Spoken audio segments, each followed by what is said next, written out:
oportunidad. Soy Tobías Barcesa y hoy les traemos un informe especial sobre Juan Bautista Alberdi, a cargo de Víctor Frutos y Eusebio Rivas.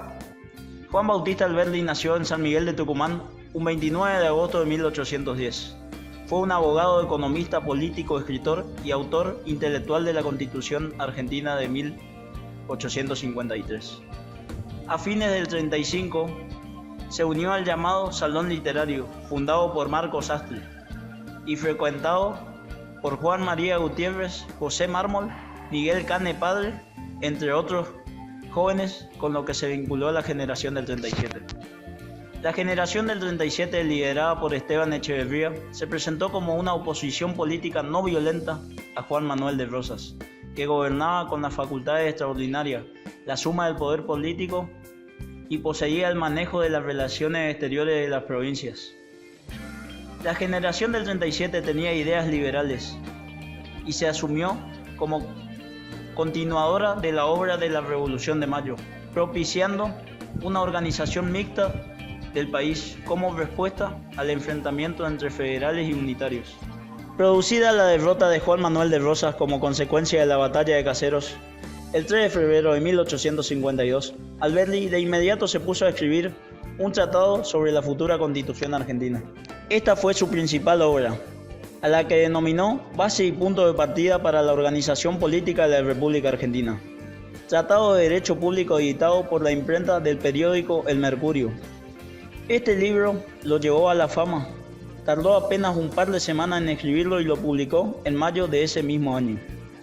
Meses después lo reeditaría, con ampliaciones.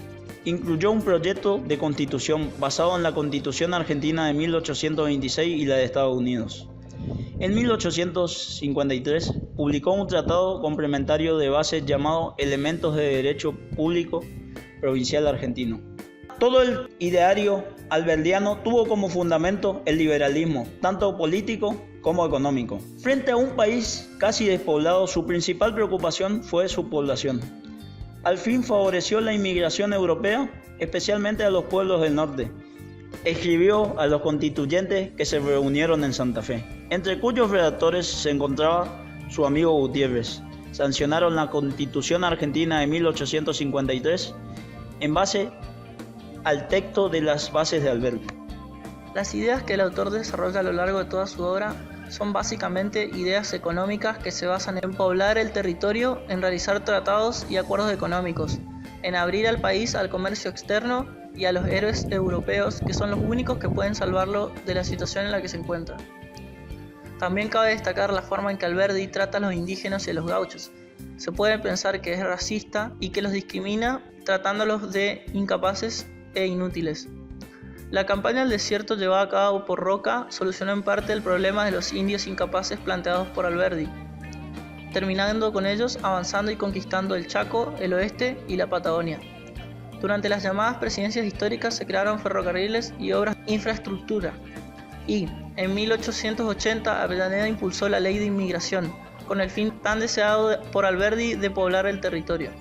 Según Alberdi, la clave estaba en impulsar una inmigración selectiva, atraer ingleses de una cultura superior cuyos hábitos laboriosos, su indiferencia política, su gran capacidad y experiencia llevarán a la población a la Argentina a convertirse en una réplica de las naciones avanzadas, aunque en escala menor.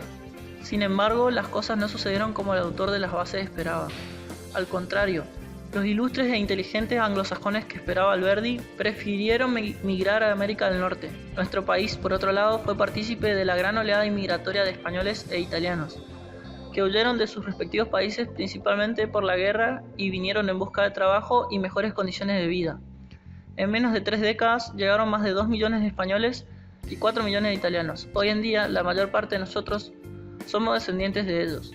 Estos inmigrantes no pudieron darnos nada de todo lo que Alberdi esperaba, pero algo nos dieron: espíritu, formación de sindicatos y costumbres. Nuestro país siguió siendo siempre foco de atracción para las personas que huyeron de su situación de pobreza. Así fuimos receptores de oleadas de gente de países limítrofes que siguieron ganando poco aquí, pero al menos más que en sus propios países. Respecto de la Constitución, es preciso destacar la similitud entre la Constitución propuesta por Alberdi y la actual, constituyendo esta última una base para la primera. Resulta entonces claro que nuestra Constitución de hoy en día es una Constitución liberal, si bien la actual es un poco más extensa y agrega unos cuantos artículos más, muchos de ellos también se mantienen idénticos a los que realiza Alberdi, especialmente al tratarse de funciones de los distintos poderes, como así también de los derechos y garantías. La principal diferencia entre ambas constituciones recae en que la más moderna agrega una serie de derechos humanos y le da más importancia a la sociedad y sus deberes y derechos que Alberdi. Si la constitución de Alberdi fuera la que hoy en día rigiera el país, muchas cosas quedarían sin resolver y no tendríamos tantos derechos por medio de los cuales hacernos valer.